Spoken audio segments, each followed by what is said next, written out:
como reclamos con un origen acústico libre de aparatos y conexiones a la corriente.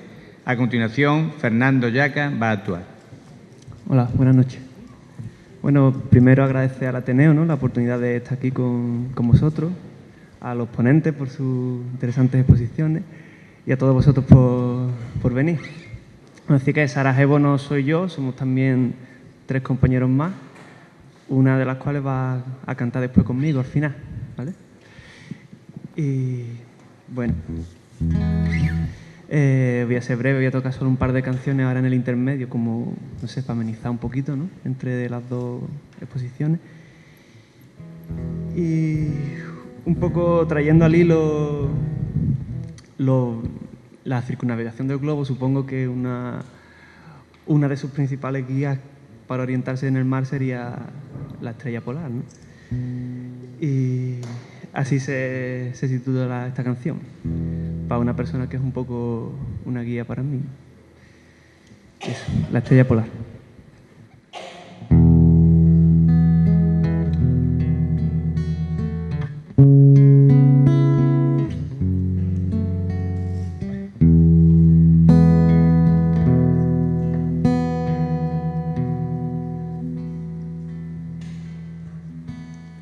Ya está oscuro, ya no se puede jugar. Ahora escuchan los muros. El patio ya se ha rendido, las persianas se caen de sueño. El edificio se está quedando dormido. Y en mitad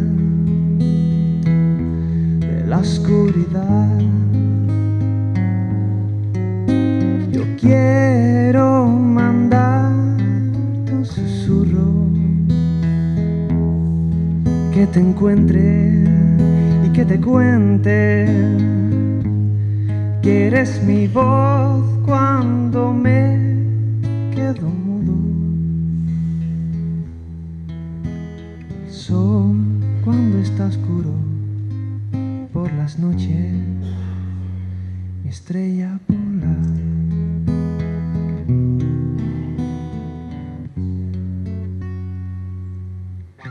La guitarra bosteza, aún no se quiere acostar, y en mi boca se quejan 2 letras.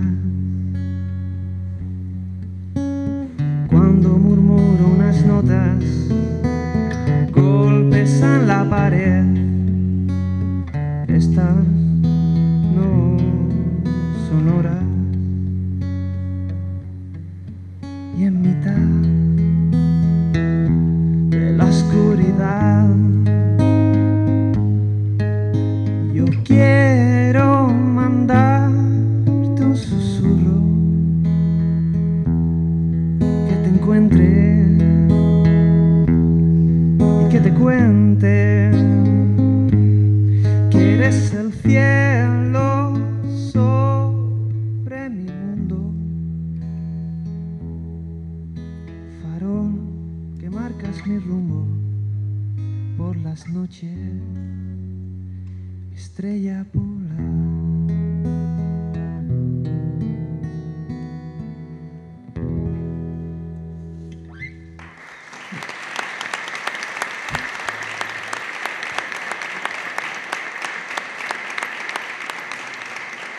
Gracias.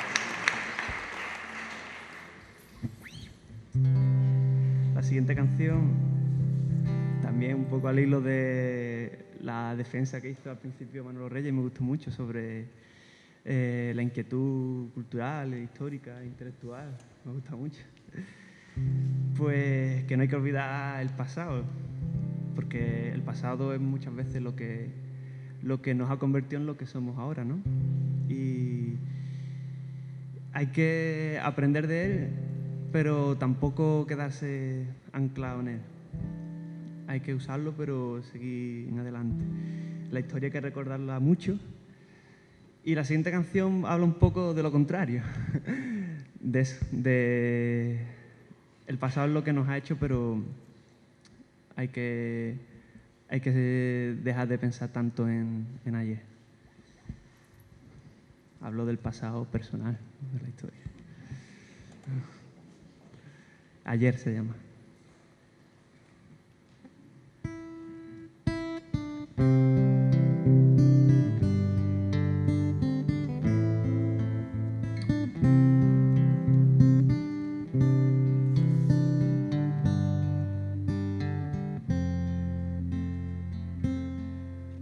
He llorado, he reído, he ganado, he perdido.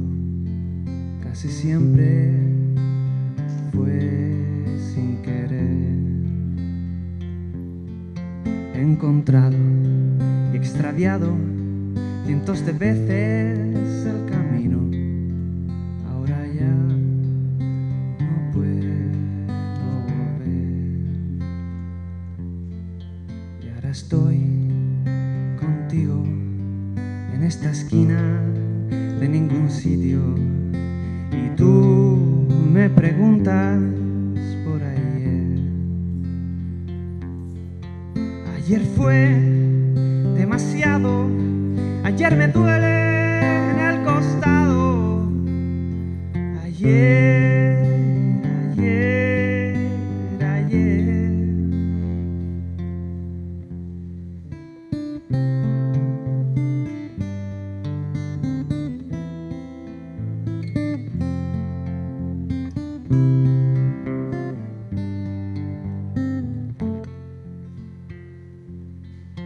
Me he peleado, he hecho trampas, me han echado de mil tascas.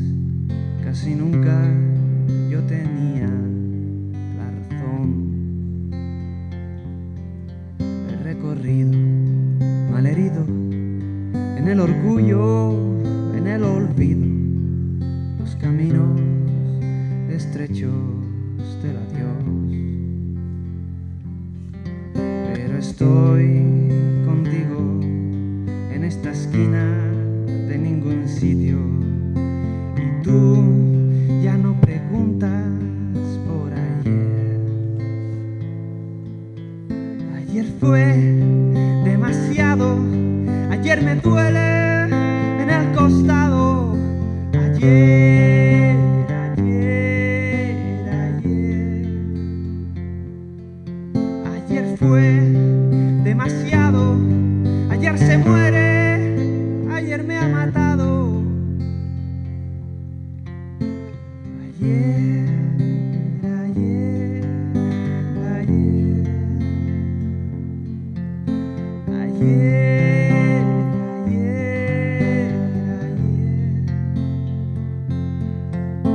Ayer, ayer, ayer. Ayer, ayer, ayer.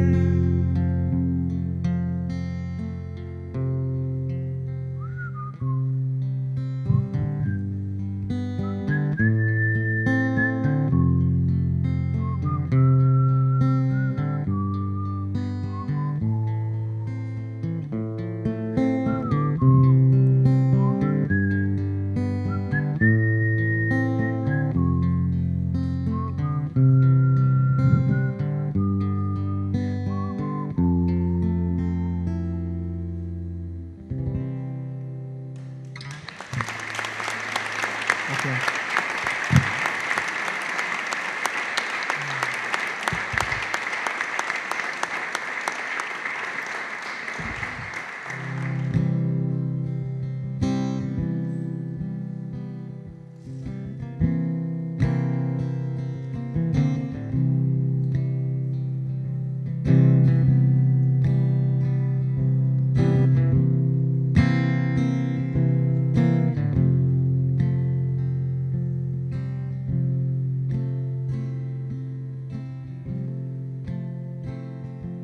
Yo solía vivir solo, dormir sin nada que pensar. Todo estaba en calma, por encima del bien y del mal.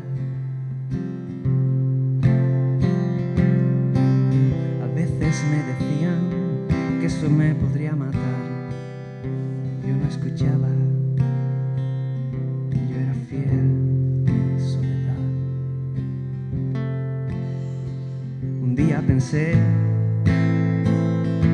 porque debía ser yo y arder tan lentamente.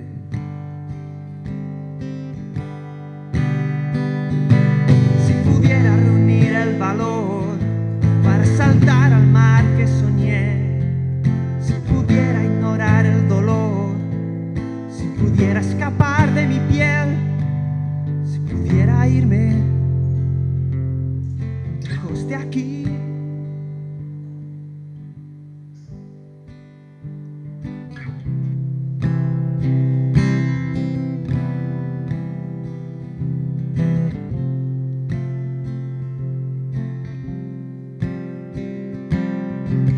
Se esperaba en cada verso, en cada hueco de mi habitación. Ya no estaba en calma, a solas.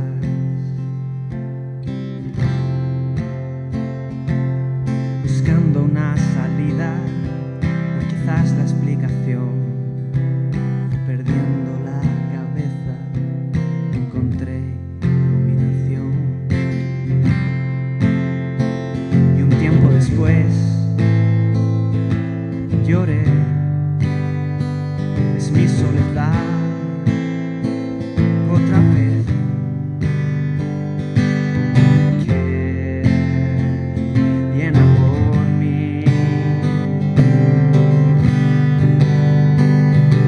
Si pudiera reunir el valor para saltar al mar que soñé, si pudiera ignorar el dolor, si pudiera escapar de mi piel, si pudiera irme lejos de aquí, volvería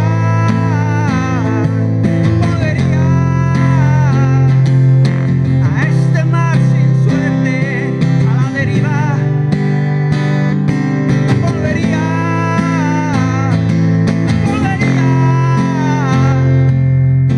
Quiero otra suerte que esta vida. Si pudiera irme muy lejos de aquí.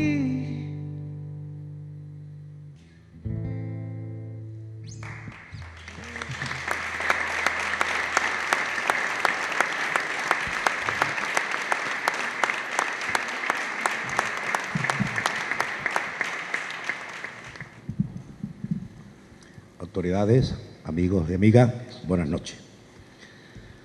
Efectivamente, la segunda conferencia de esta jornada corre a cargo de don Benito Rodríguez Arbeteta.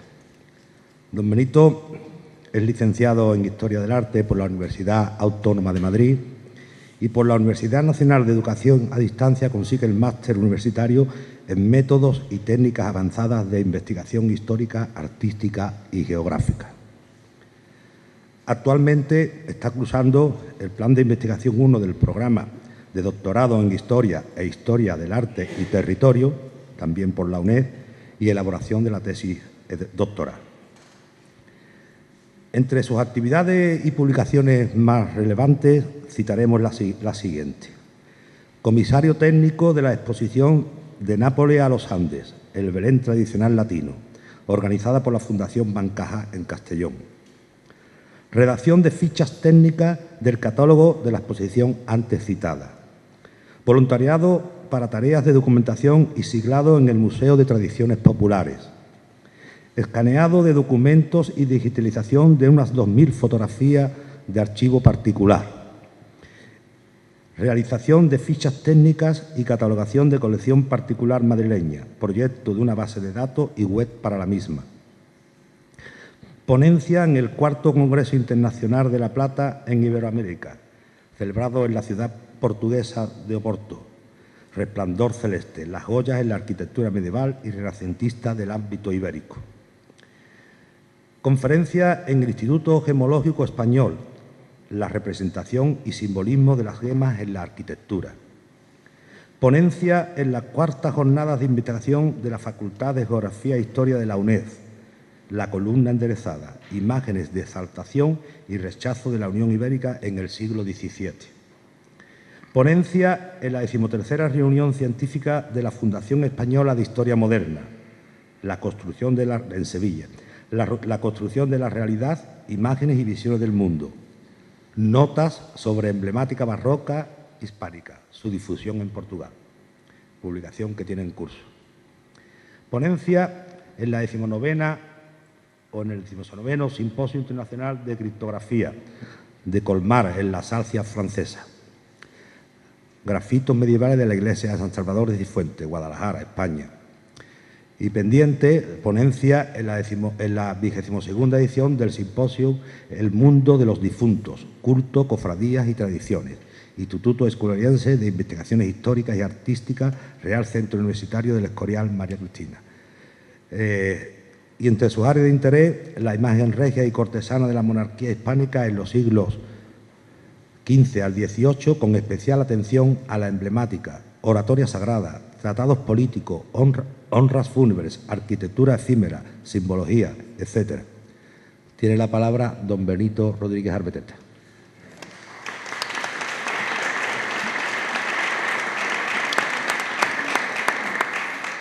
Muchas gracias por su presentación.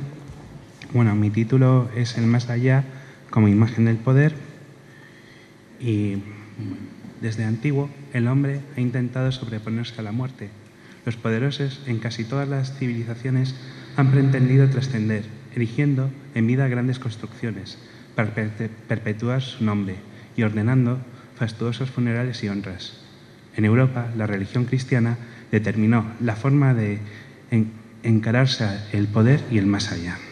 Aquí estamos viendo propiamente las pirámides de Gizeh, el mausoleo de Mausolo y tumbas así. Bueno, a finales de la Edad Media, las grandes casas han perfeccionado una imagen de trascendencia que supera lo propiamente mundano. Perpetuándose hasta el fin de los tiempos, la figura del príncipe se propone como espejo de virtudes y, por tanto, merecedora de la gloria, de forma que las imágenes escatológicas se convierten en elementos visuales del poder. Como contraste, la realidad de la muerte deriva en una ostentación funeraria que proclama la grandeza de la estirpe. La mecánica de exaltación del poder difunto mediante imágenes del más allá suele incluirse en los siguientes conceptos: la representación de la realidad de la muerte y su poder universal, el poder de Cristo como vencedora de la muerte, la presentación del difunto como defensor del cristianismo y defensor de virtudes, la recompensa de la vida eterna para el difunto. En vida del poderoso, estas imágenes del más allá sugieren también su futura bienaventuranza, con conceptos tales como el muro de diamantes, que figuran en la Iglesia, o las representaciones del fin de los tiempos, en especial la Jerusalén celeste, bases de lo que hemos denominado arquitectura enjollada.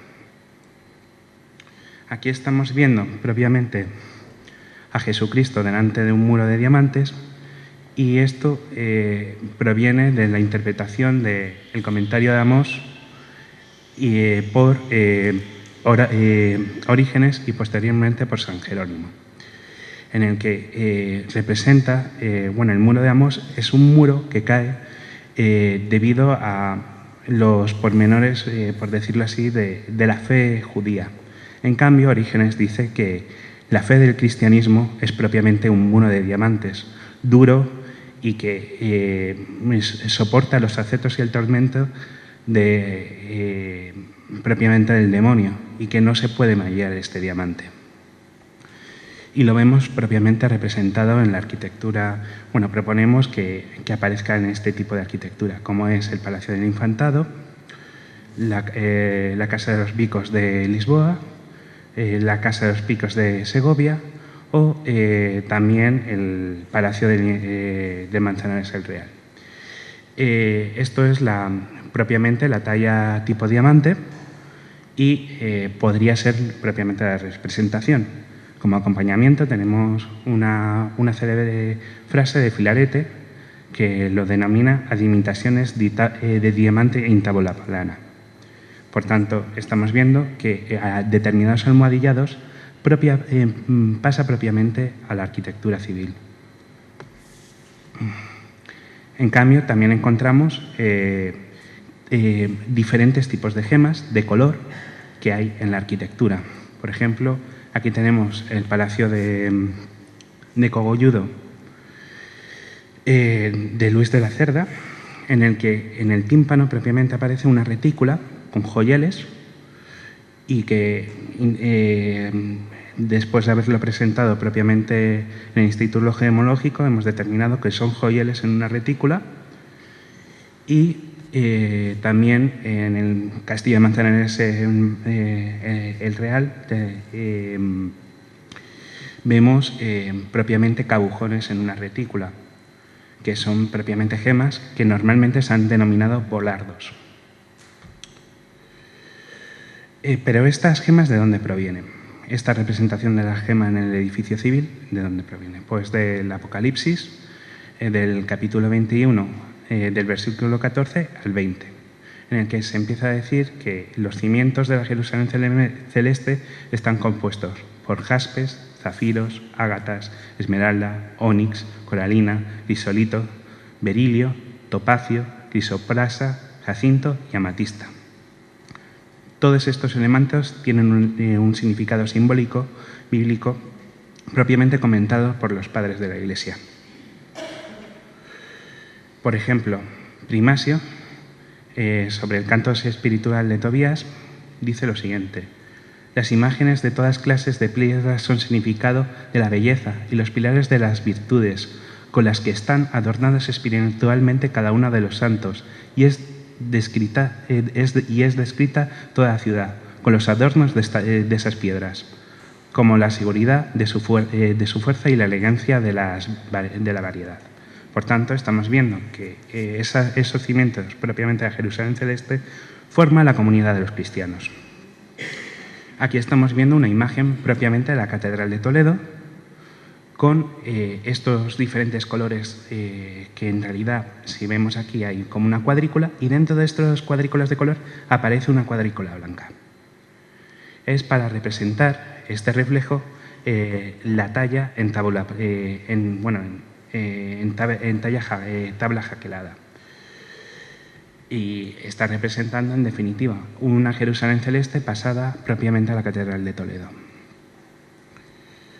Aquí estamos viendo otro modelo, como es la de Martín de Vos, que vemos los cimientos de diferentes colores, con las 12 puertas propiamente del Apocalipsis, en el centro propiamente lo que sería en donde estaría Jesucristo, o sea, el Cordero, y encontramos aquí cómo se representa en un grabado por Adrián Coleter.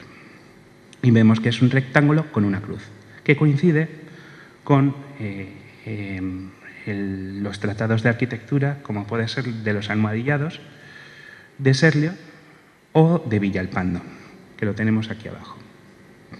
Y esto, en definitiva, serían almohadillados que también pueden representar gemas de color, a diferencia de los otros que son propiamente diamantes. Pero ¿esto cómo pasa directamente a la arquitectura funeraria?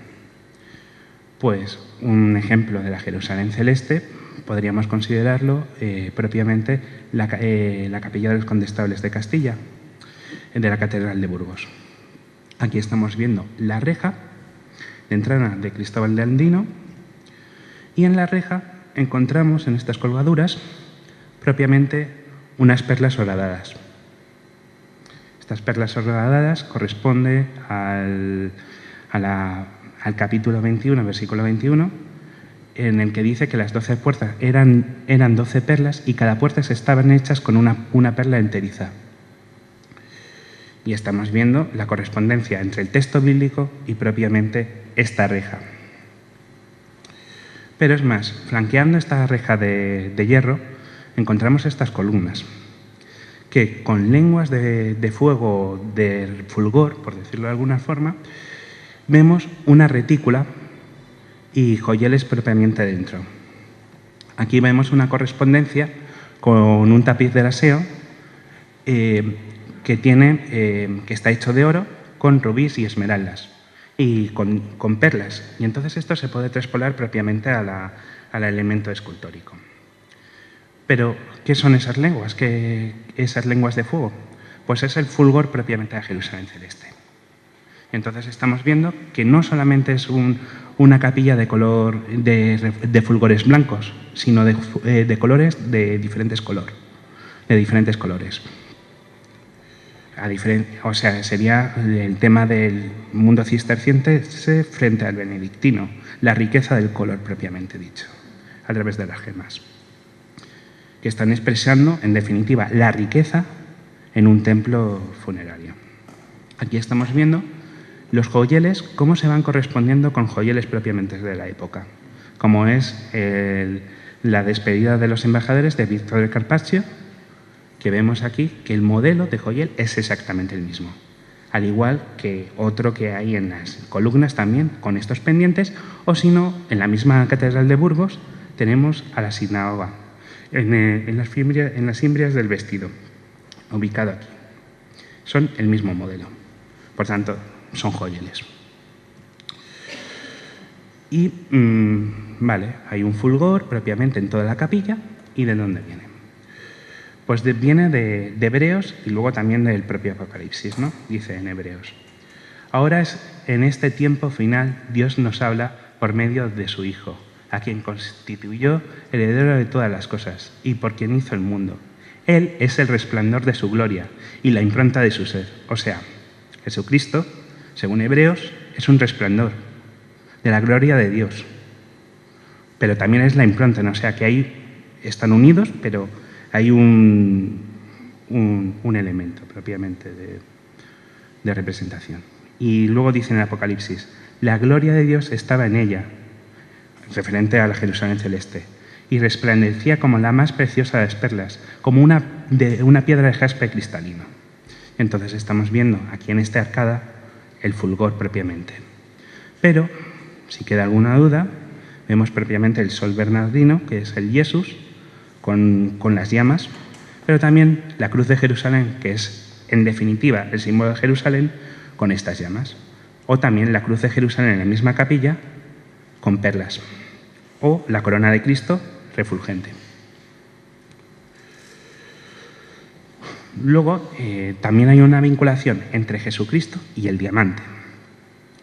Estamos viendo el Jesús hecho con diamantes, pero ¿de dónde sale esto?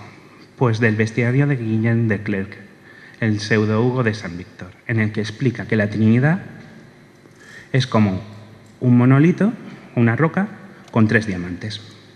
Y que uno de estos diamantes es propiamente Jesucristo.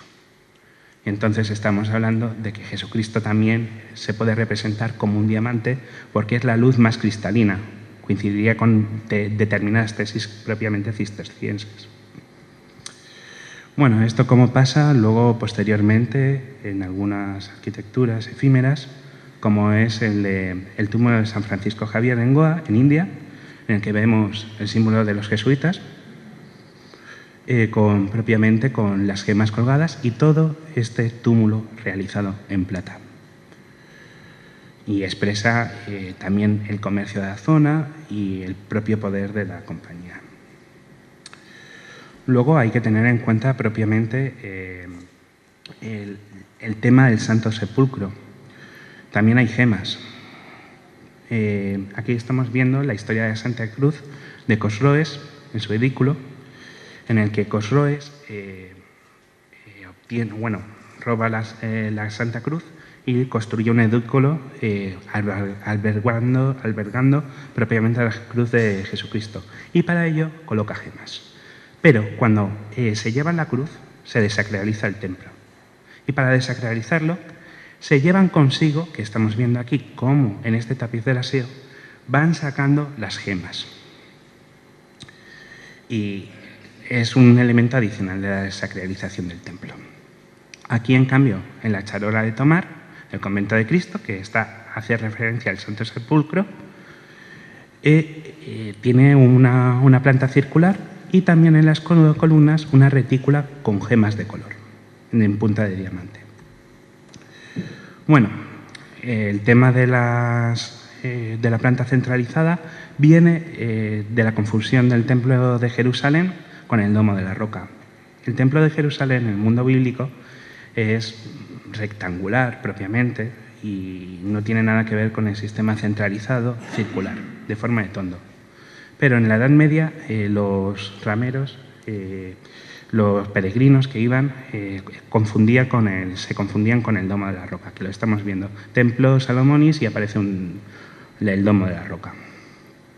Aquí estamos viendo el Domo de la Roca y las diferentes plantas circulares, o sea que son como pequeños tondos y con gemas, ¿vale? Con ese significado propiamente de Jerusalén celeste.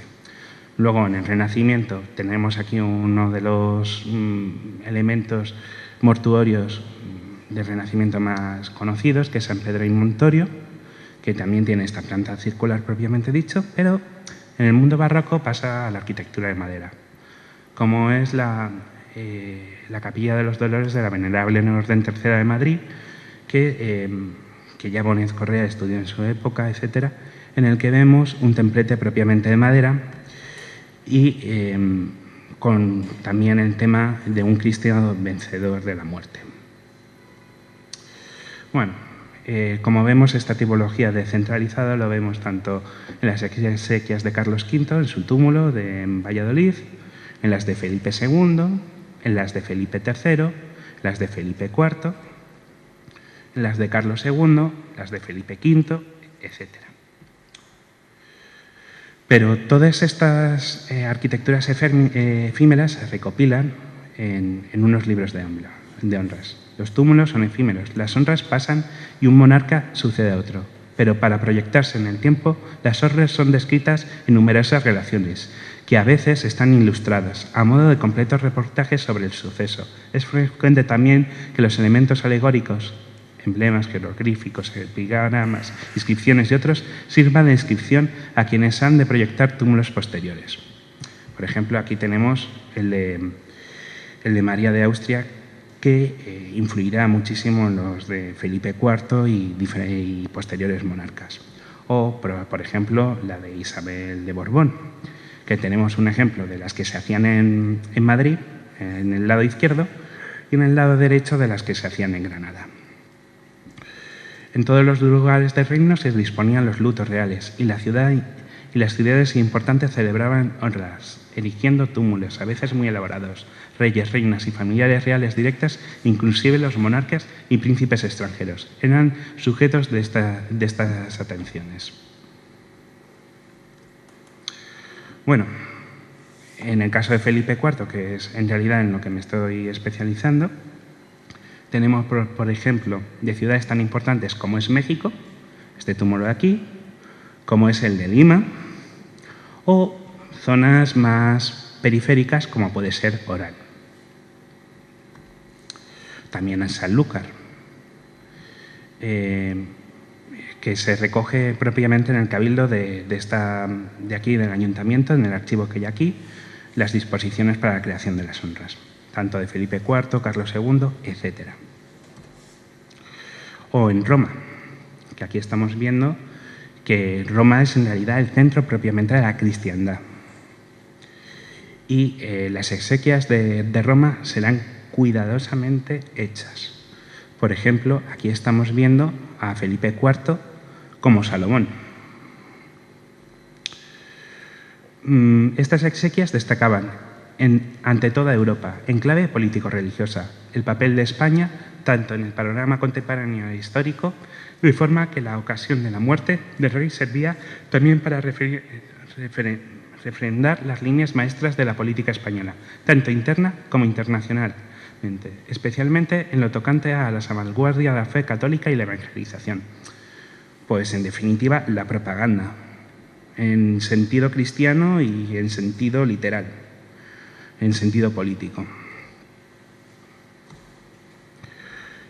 En el centro de todo este magno programa propagandístico se erigía el túmulo, el Castrum Doloris, como los signos del poder real, retratos, imágenes alegóricas, además de las luces de 1000 velas.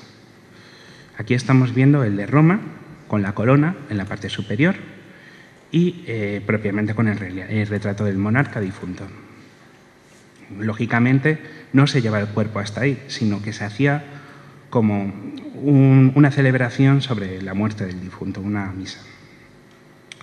En la corte, notables, artistas y titulares de oficio paleciegos se encargaban de los detalles relativos a las celebraciones de las honras, la construcción del túmulo y decoración del entorno. Se conservan algunos dibujos como los del pintor y aposentador real Sebastián de Herrera Barnuevo para preparar las honras de Felipe IV en la iglesia del Monasterio de la Encarnación. Aquí estamos viendo los de Sebastián Herrera Barnuevo, que publicó propiamente Agustín Bustamante. Y aquí cómo se disponían cada persona, ubicándose en su lugar. Bueno, en este caso también se imprimió un libro que relataba el suceso, además de reproducir los jeroglíficos e imágenes alegóricas que decoraban las paredes. La descripción se hizo tan famosa que sus imágenes sirvieron para otros túmulos posteriores y la decoración pictórica, como la del techo de la célebre Capilla de los Huesos de Évora, en Portugal, basada en esta obra y en un célebre tratado político.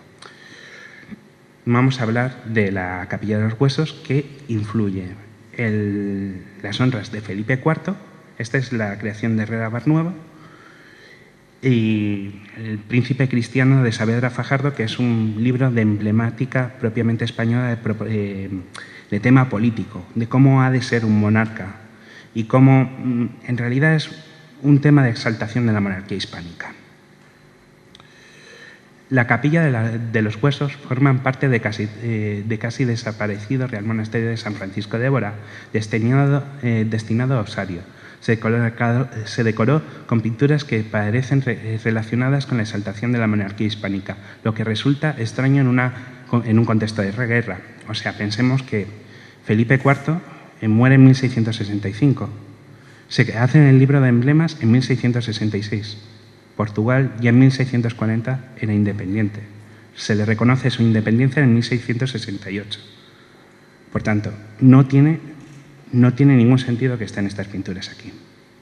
Y es una exaltación de la monarquía ibérica propiamente en territorio portugués. Se le dio una fecha que es propiamente del siglo XIX, las pinturas, pero la he rebatido, en el que, no sé si se ve aquí una línea roja, pues todo esto en negro son un tema de huesos que han cubrido los frescos. Entonces, esos huesos que están cubriendo propiamente los frescos de las bóvedas son posteriores, son anteriores a los frescos, propiamente dicho, no posteriores. Y entonces tiene que ser los frescos muy anteriores a la colocación de estos huesos, que ya son del siglo XVIII. Aquí estamos viendo una panorámica de la Capilla de los Huesos, que todos estos muros son de hueso, cubriendo los frescos. En color rojo vemos todos los que provienen de los emblemas del libro de honras de Felipe IV, propiamente en la Encarnación. En azul, los que provienen de otras fuentes, pero también de Saavedra Fajardo. En gris, las Arma Christi. Aquí en morado, no sé si se ve el morado, es propiamente la oración en el huerto, y luego el amarillo directamente es una plementería propiamente perdida. Y estos son propiamente los emblemas que hay colocada en la capilla de Évora. Como estamos viendo, por ejemplo, este Corregis, que es el corazón del rey en las manos del Señor, corresponde con este otro emblema de Felipe IV. Entonces sería propiamente, la fuente directa sería Felipe IV, o este que hace referencia a la sucesión, en el que una muerte arranca una de las ramas del árbol, pero otra sigue creciendo, que es en definitiva la descendencia, hace referencia entre ellas. Al igual que puede ser mejor es el día de la muerte que el día del nacimiento, que también lo vemos, esta frase, en el de Saavedra Fajardo. Pero hay un dato adicional, es un poco diferente. En cambio, el paño corresponde con las cuentas de las honras de Felipe IV, de cuando se creó y se llevó al Escorial. Aquí estamos viendo a la C que le lleva propiamente Felipe IV y la guía. Aquí está vendada y aquí está con los ojos descubiertos, pero es el mismo emblema. O el fénix, que se renueva propiamente con las llamas. Bueno, ya se ha hecho referencia anteriormente al tema de las águilas. Y aquí estamos viendo a Carlos II y a su padre Felipe IV, que está muriendo y está perdiendo las plumas al mirar directamente al sol y al picar del cedro. Pero también es un emblema propiamente heráldico, como es este. Y está directamente en la emblemática de los Austrias. Claro, no tiene nada que ver con el mundo portugués, es propiamente un tema hispánico. O también esta vela en el que se está eligiendo el día en el que va a morir, corresponde con este. Vemos que está parcialmente ya cubierta por los huesos, cráneos, etc. Y luego también el sol que va naciendo, que es Carlos II, que sale por encima, y el sol que se pone, que es Felipe IV.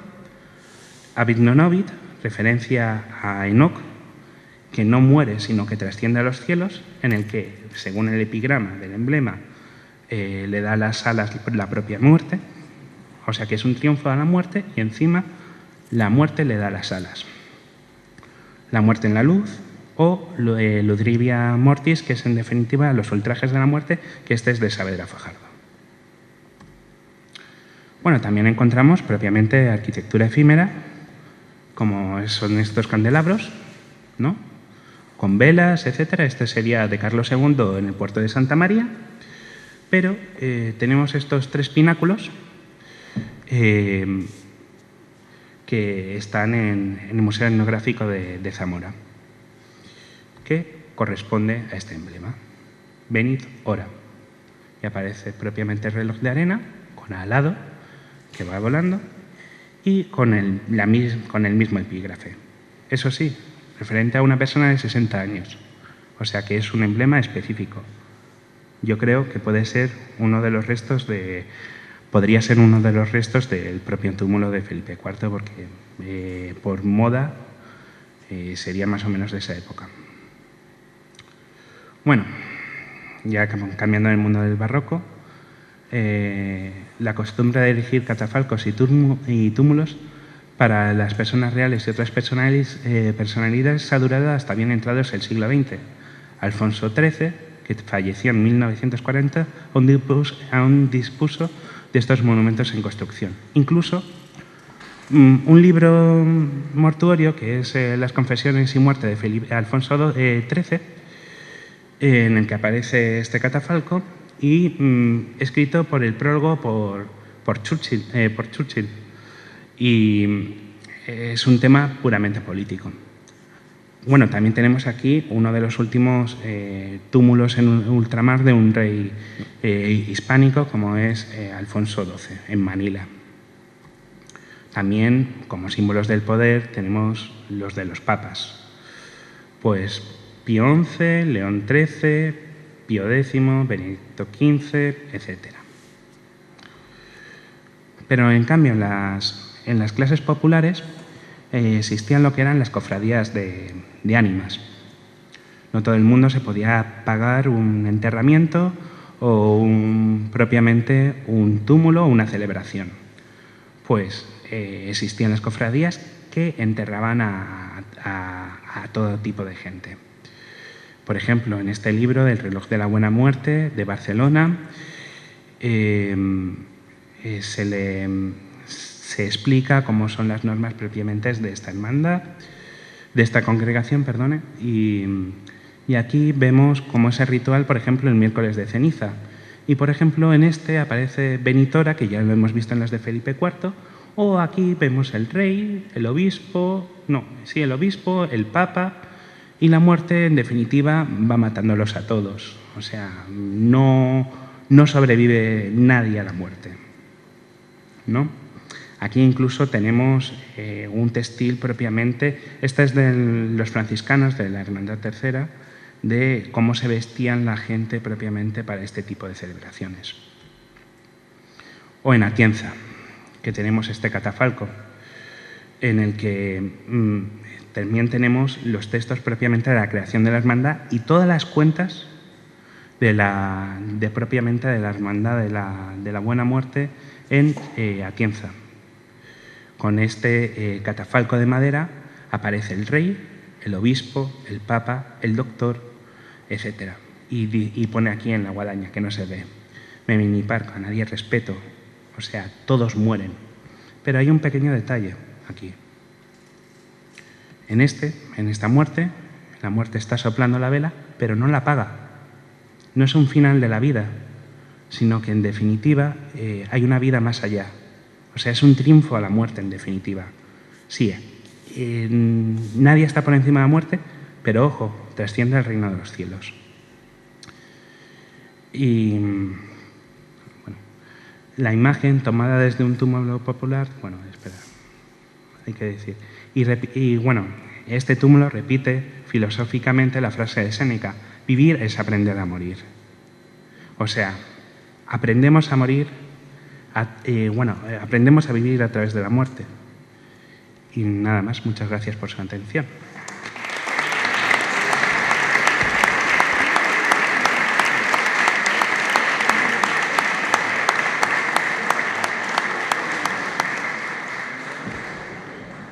Bien, terminamos con la actuación del Grupo Sarajevo.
Hoy voy a empezar a construir la casa donde estaré para toda la vida. Voy a recorrer esta ciudad, voy a quedarme en Berlín para toda la vida.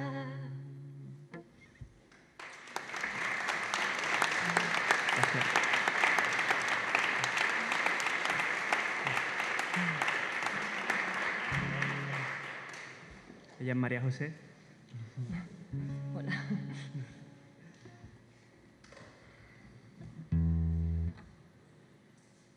Ahora una canción que no hace falta que la presente, de Chabela Vargas.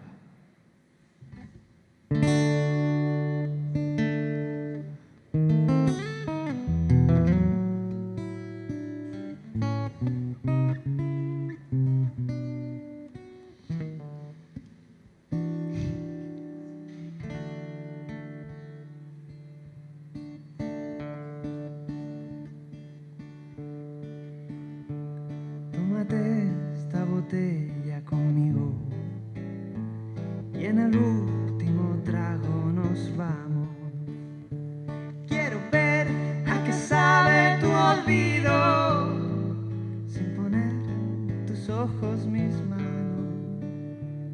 Esta noche no voy a rogarte. Esta noche te vas de veras. Qué difícil tratar de olvidarte sin pensar que ya no me quieras. Nada me han enseñado los años. Siempre caigo en los mismos errores. Otra vez a brindar con extraños y a llorar por los mismos dolores.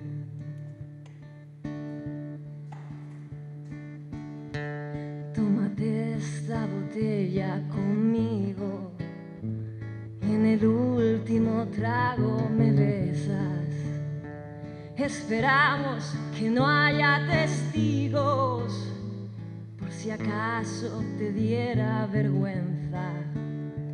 Y si un día sin querer tropezamos, no te agaches ni me hables de frente. Simplemente la mano nos damos y después que murmure la gente. Nada me han enseñado los años. Siempre caigo en los mismos errores. Otra vez a brindar con extraños y a llorar por los mismos dolores. Tómate esta botella conmigo y en el último trago nos vamos.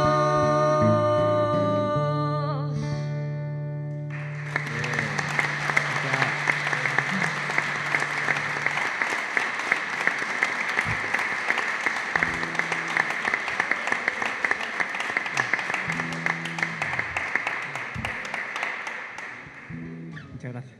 Tengo que corregirme, la canción no es de Chabela Vargas, de José Alfredo Jiménez, pero Chabela era la que la popularizó.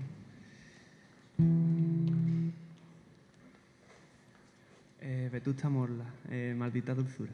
Ya para despedirnos y bueno, agradecer la asistencia de todos los que habéis venido, una vez más al Ateneo, a los ponentes, a las autoridades y nada, ha sido un ratito bastante agradable y esperamos repetir pronto.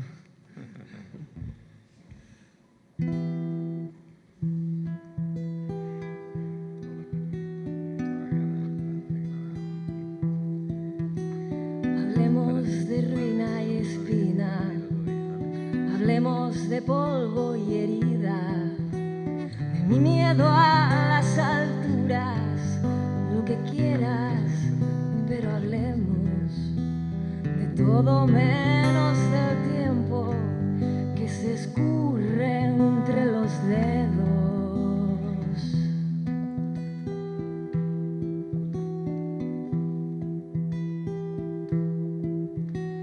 Hablemos para no irnos, bebamos para no vernos, y hablando pasan los días que nos quedan para irnos. Yo a bucle de tu olvido, tú al redil de mis instintos.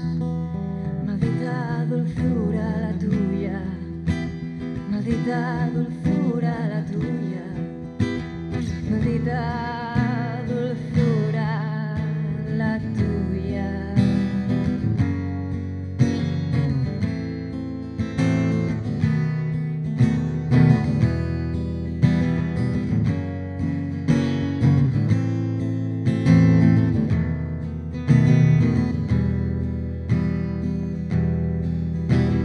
Me hablas de ruina y espina, me clavas el polvo en la herida.